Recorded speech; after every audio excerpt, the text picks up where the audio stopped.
जहां तक जमीन की बात है तो बॉर्डर्स तो बदल सकते हैं, क्या पता कल को सिंध भारत में फिर से वापस आए।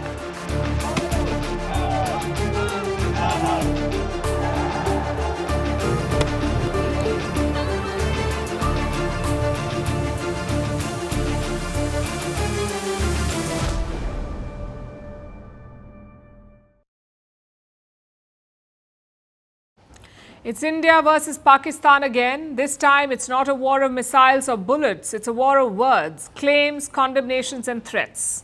And at the center of it is India's Defence Minister Rajnath Singh. He touched a very raw and sensitive nerve in Pakistan, and that has triggered an outburst in Islamabad, a classic Pakistani meltdown. So what exactly did Rajnath Singh say? Yesterday he attended an event for the Sindhi community in Delhi.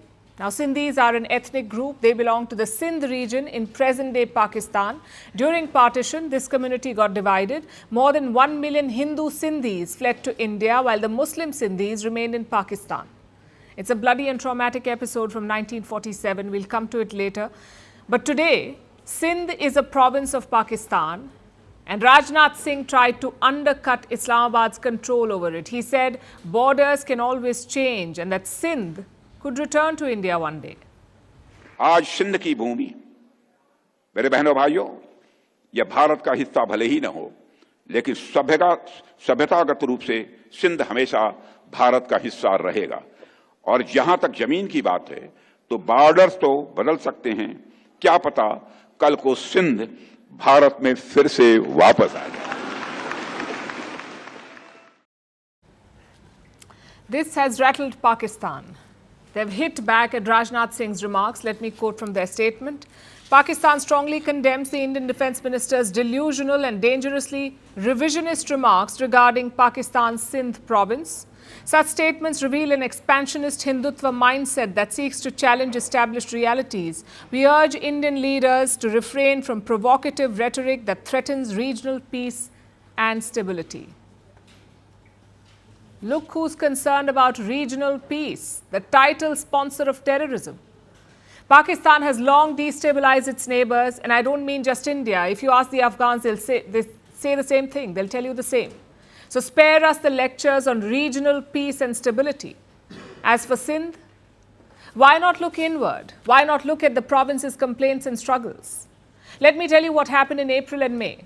Violent protests broke out in the Sindh province. The people were opposing a proposed canal project in the country.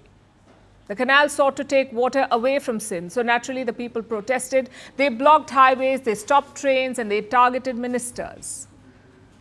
This month has also seen multiple protests. First, over enforced disappearances, basically state-sponsored kidnappings. Then over unpaid salaries of teachers, and more recently over the constitutional amendment.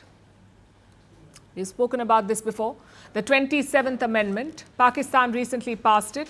It significantly empowers their army chief Asim Munir.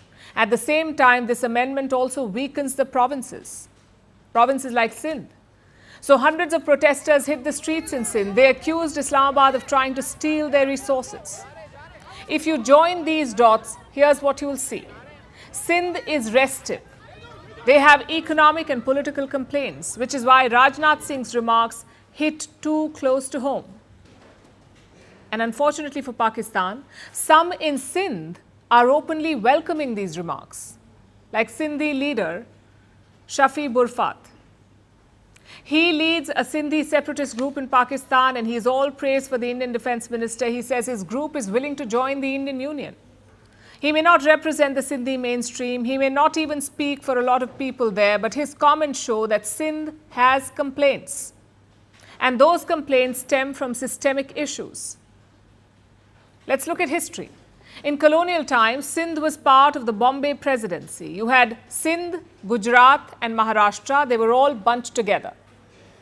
In the 1920s, there was a push to separate Sindh.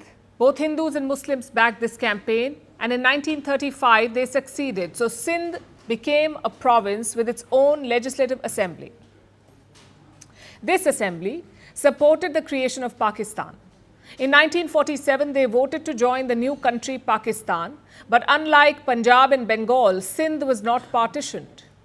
The whole of Sindh was given to Pakistan. However, the people feel alienated. Because as a country, Pakistan is dominated by Punjab. You look at their army, you look at their politicians, you look at their businesses, they're all controlled by the Punjabis. And this has led to mounting resentment. Today, Sindhis make up just 2% of the armed forces in Pakistan.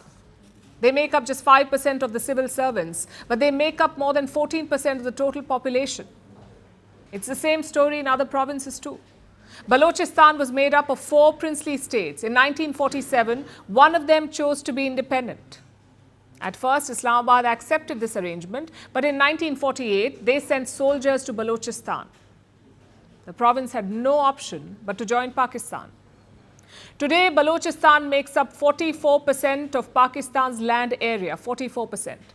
It has natural resources worth billions of dollars, yet it is the poorest province in Pakistan. Do you see the trend here? Pakistan is a country for Punjabis. Everyone else is treated as a second-class citizen. Compare this to India. We too had to integrate provinces and kingdoms. In 1947, 48% of India's land was not part of the Union. 48% of the land. It came after integration. Successive Indian governments tried to further national unity, and it continues under the current government. Look at the projects in Kashmir. Look at the connectivity plans in the Northeast. It's a relentless push to improve our unity and integrity. Pakistan never bothered to do any of that. It's easy to complain and condemn on social media. It is harder to build a united, growing nation.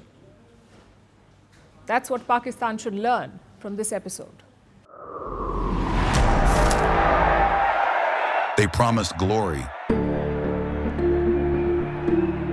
They delivered fear. They shaped nations. They scarred generations. From brutal purges to propaganda machines, from stolen power to violent falls from the throne.